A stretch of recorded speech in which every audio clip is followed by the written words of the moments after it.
something here. Let me see. So this is.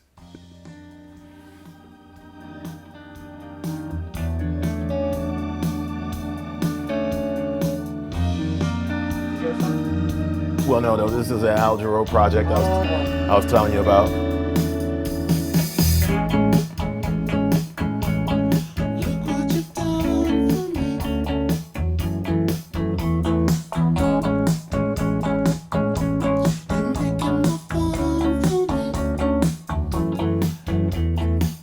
So that's the level of drum sound I'm going for.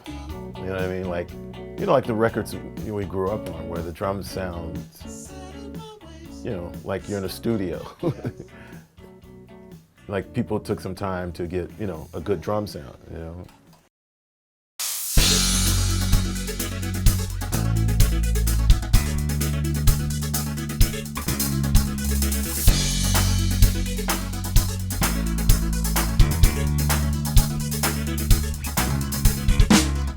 Thank you for having us here. Yes. And, it's a pleasure to visit you in your working space, where you create music, right? Yeah. So I'd like to, can you talk a little about your music career? Well, maybe I should go from the latest and go back. As of late, I was working with, you know, my band, because I released a record called Gene Lake, The Kingdom Within, 2 years ago. And was, you know, playing around New York City with David Gilmour, Federico Pena, Fima Ephraim on bass, and myself, obviously on drums. And then before that, before I was trying to, you know, was focusing on my career, I was playing with Boz Scaggs. Boz Scaggs, for about 2.5 years. And then before that, with Dave Sanborn for almost 20 years? 20 years with David Sanborn, sax player. Sax player. And that was kind of merged in with Me'Shell Ndegeocello for almost 12 years, maybe. Actually, last year we did a gig in DC. I think the club was Blues Alley in Georgetown. At the same time I started out with Me'Shell, I was also working with Henry Threadgill and Steve Coleman. Steve Coleman, the sax player as well. Right. Yeah, lots of sax players in your life. Yeah, a lot of sax players, yeah. And actually, throughout the 90s, woven in between all of that, I was working with the Screaming Headless Torsos with David Fiuczynski on guitar, which is how I started playing with Me'Shell.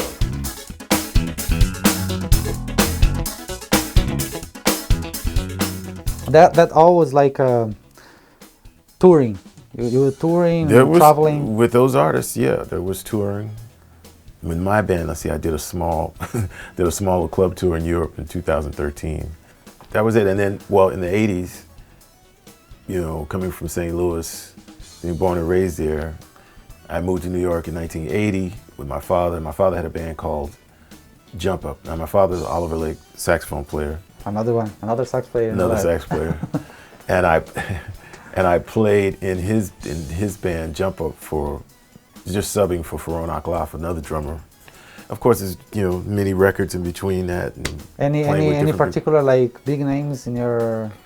Yeah, I mean, yeah, I did 2 weeks playing with in the '95, playing with Joe Zawinul Syndicate. So, and that was crazy. I also played with Marcus Miller for about a year and a half, I would say. That was like 1997 and 98. Recordings, of course, you know, with Me'Shell. I recorded with my father early on a Jump Up record in the 80s.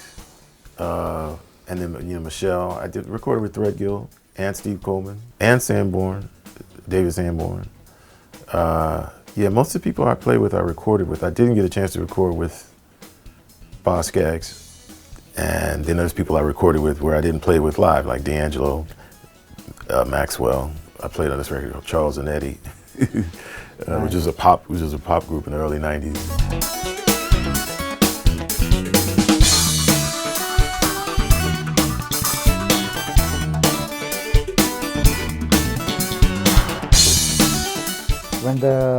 A year ago, like when the pandemic started, what were you doing before? Like right before the pandemic, you were like playing? I had been doing some gigs, and I'm still doing them with Osnoy, guitar player. He had this residency over at what's the club on Bleecker Street, the famous club. Anyway, he'd been playing in New York City for the Bitter End, or the Bitter End, yeah, for the longest. And right before he stopped doing that, over the last 3 years, I had been playing with him. And we actually just did a gig just a week ago, 2 weeks ago rather, at the Iridium in New York. It was for them to air online. And I also, the last tour I did that I was on was with Adam Holtzman, the keyboard player who played with Miles. I think that would be his claim to fame. Well, he put out a record, or he has a band called The Brave New World. We toured on that record, and we did a gig, because you asked right before the pandemic, we did a gig at the, what's the club? I mean, I played this club many times, New Blue. New Blue. We did a gig at New Blue on March, I want to say the 11th. Right before the pandemic. Exactly, of 2020. And just recently, he multi-tracked the gig, and he just mixed it and released it, so you can get that now.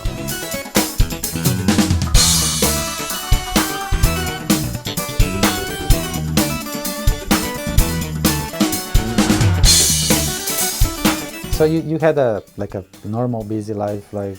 Exactly. Yeah, I was doing some things. I was working with Oz, and trying to get my own project going, doing some stuff with Adam, doing little gigs around the city. That, like I was telling you, I was also doing some. I should mention I was doing work here and there with Martha Redbone.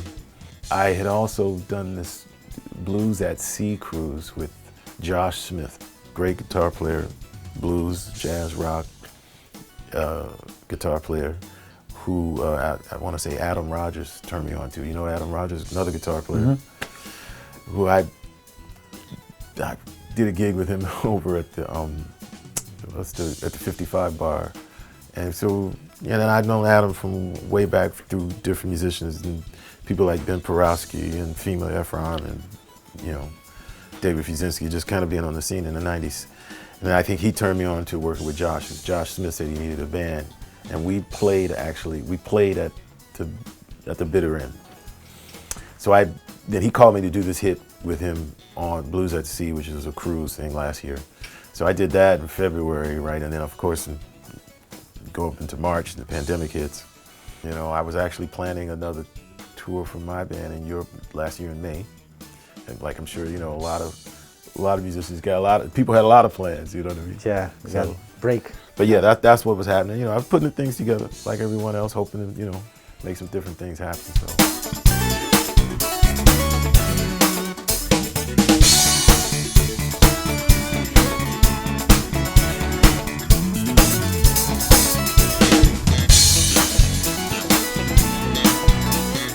And when the pandemic got here, how your life changed? Well, just like everyone else, just shut down completely. There was nothing. I started to think like, well, maybe, we'll go online, and so that's what's been happening, right? People have been doing things online. But it's not the same, right? No, not at all. Not at all, I remember when I was a kid, when I was not even a kid, like 10 years ago maybe, I remember I loved to go to the shop and buy CDs, right. Right. And I'm a musician as well. I'm a sax player, and whenever I had like a event that I played, or a bar or whatever, I brought my CDs with me, and I was selling CDs as well. So it was like extra money, like during the gig. Right. But now you're just stuck at the house, right? Just online. And but how you're, because you recorded with a bunch of famous people, how your life changed, like financially? We were getting money before the streaming world, the streaming thing, and now versus now. The money stopped. I probably, like a lot of musicians, applied for grants, and, different things like that. Although, I should say this, when the pandemic hit, I was also teaching at the New School. I was teaching an ensemble. So technically, I was still working, And I actually, last fall of 2020, I worked the ensemble online. So there's that, Obviously, financially, things have changed, tremendously. But not a lot going on. It's the evolution, right? We get everybody, like everyone else, apply for unemployment,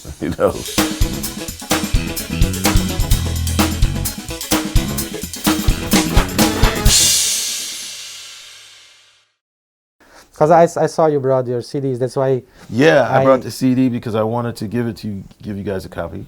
Oh, thank you. First of all, so like I said, this was Gene Lake, The Kingdom Within, and yeah.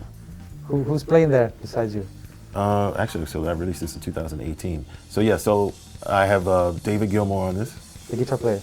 Guitar player, Brad Jones, bass player, who I work with, I should say, yeah, in the 2000s I was working with Dave Douglas. That's the most that Brad and I worked together, but we had played together before in other situations, different situations. Federico Gonzalez Pino on piano and keyboards. And we were at Berklee together and worked with Me'Shell Ndegeocello in various projects.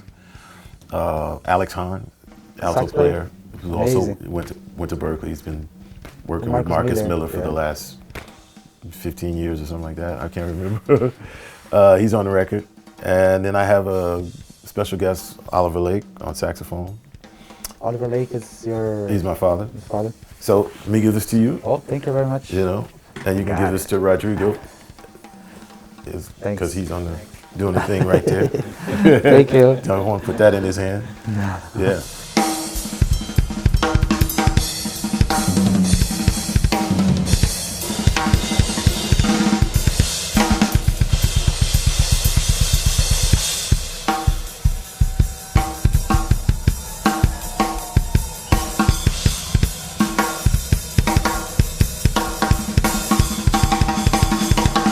Tell me your plans for the future, what you have in mind. So, got a lot of irons in the fire here right now. So, I'm kind of a part of this blues band called Blues People with myself, Kelton Cooper on guitar, Mike Griot on bass, and Victor Burks on keyboards. And we were in the midst of recording, putting a blues project together. So we're working that up. We played at South Orange, the SOPAC, so that's the South Orange Performing Arts Center. It was an online, so there's that. I still in the midst of putting together, writing right now for my project, to start recording for that.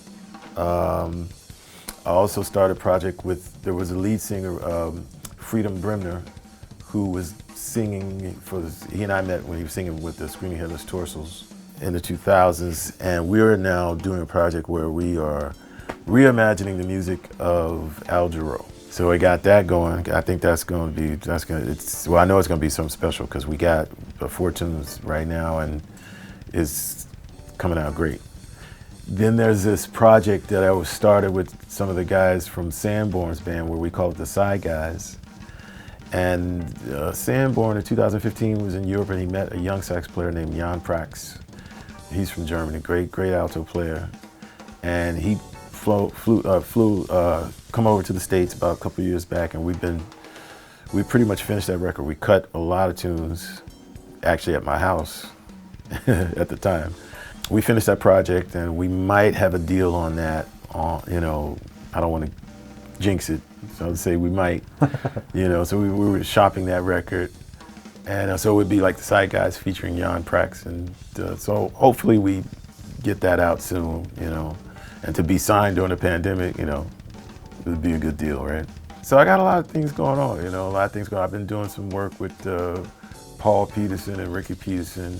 Those guys are out of Minneapolis, and they both work with Dave Sanborn, which is how I met Ricky Peterson. Where does Sanborn live? Live in New York now? Sanborn is in New York. I don't know the exact city where he lives. But he lives in the States? He is in New York, yes. So I got a lot of different things, happening. Hopefully, we can get things up and running once the pandemic all this starts to subside, with the vaccine, so we'll see.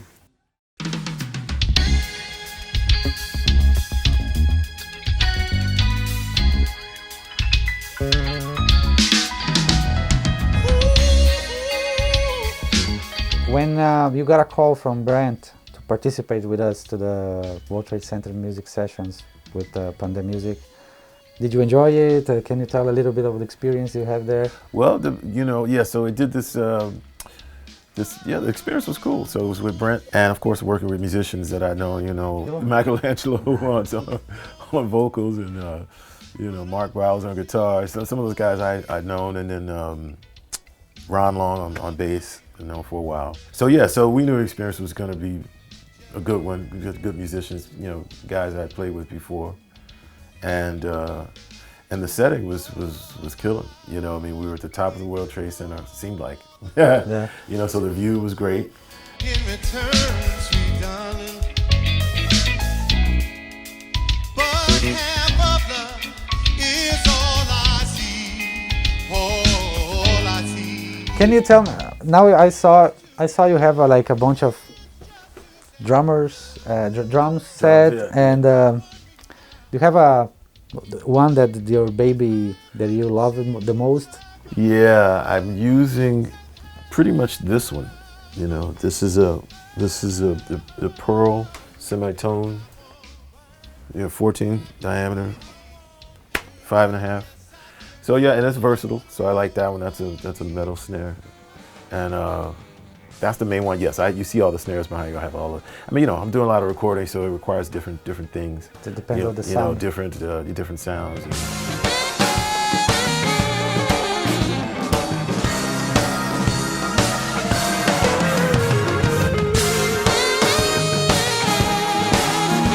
So you do recordings here. I do recordings here. I've had people.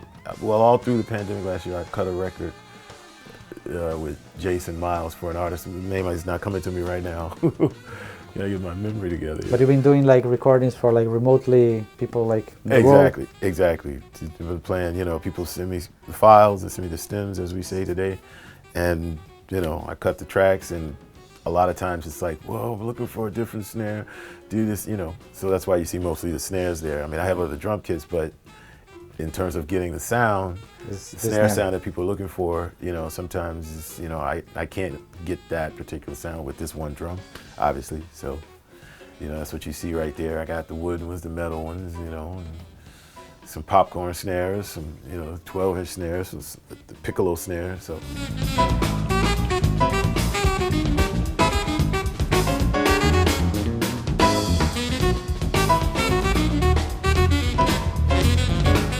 Any drum fill that changed your life? Is that a thing? I'm influenced by a lot of different drummers. Any drum fill though that changed my life. Or groove or drum fill. I would say the funky drummer. I'm into some of the Max Roach groove. Just the way he swang, just his approach. Which I thought was real funky. Yeah, no, there's been so many drummers. Over the years, like I said, the funky drummer was Clyde Stubblefield, and then, Dennis Chambers and Omar Hakim and, Peter Erskine. Those are influences for you? Yeah, this is so many. Yeah, so I can't say there's been a lick, obviously there have been drummers who've gotten famous for, for crazy drum licks, Dennis Chambers, obviously. Man, there's one drummer who was playing with Usher who I want to tell you about. Aaron Spears? Yeah, Spears. Of course he did that thing that was on the Grammys a decade ago. Yeah, Aaron Spears, thank you. You shout out to Aaron Spears. I think, you asked the question was there any drum lick, and I think that kind of shot him out there when he, played that thing with Usher on the Grammys, and it was killing. It was. So there's so many, and from that I think there are a lot of drummers have been, including myself, have been inspired, because there are lots of drummers have taken. I would really say it starts with Dennis. There's a certain level of joy we see being expressed on the drum set, and Cassius is real, just letting it fly, just letting it come out, and Dennis was a part of that. People were really influenced by Dennis Chambers. And we see the fruits of that right now. See a lot of guys who are kind of just playing what they want and just letting it out and having fun with it. So.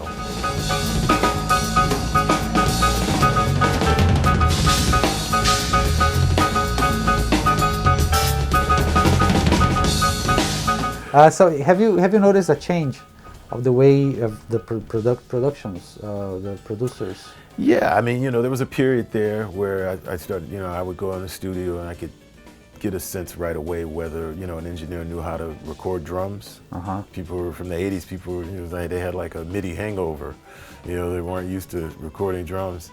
And obviously it's coming back also, the way manufacturers make drums now has changed a little bit, and a lot I should say, but I say that to say that when it comes to miking drums, and people now just expect to just set the drums up, mic them, and you get the sound that you get. But there is an art to that. That's one difference. So if that answers the question, in terms of drummers, recording in the studio. Obviously today we have, people at home, recording at home like myself, so I have time to sit down and totally nurse the sound, and pay attention and get the right sound and move mics around, shift drums around. You see what I have happening with the padding in this room, so I have time to get it right, or to get what I'm going for. And people are really getting some really good drum sounds. Home recording gear is not so expensive. Yeah, so today is easy, right? Oh yeah, there's ways to, Back in time, it was like it was not like the digital mixing or exactly, or it was like the computer was like different. Yeah. Although I should share this real quick. I mean, when I was in high school in the early '80s, this is where my mind was. You know what I mean? I remember my father. He had like a 2-track reel-to-reel, and then he bought a mixer, and I just kept thinking, man, it'd be nice if I had more. Well, he bought a 4-track. That's what it was. I was thinking if I had more tracks. I started to see, my mind was spinning already. You know what I mean? And then of course, this is like when the DX7 had just come out. This is like, and I don't think there was MIDI yet. And then MIDI came out, maybe around the same time, maybe 84, 83, 84. So yeah, this is it's a totally different deal now, It seems like everything's geared for home.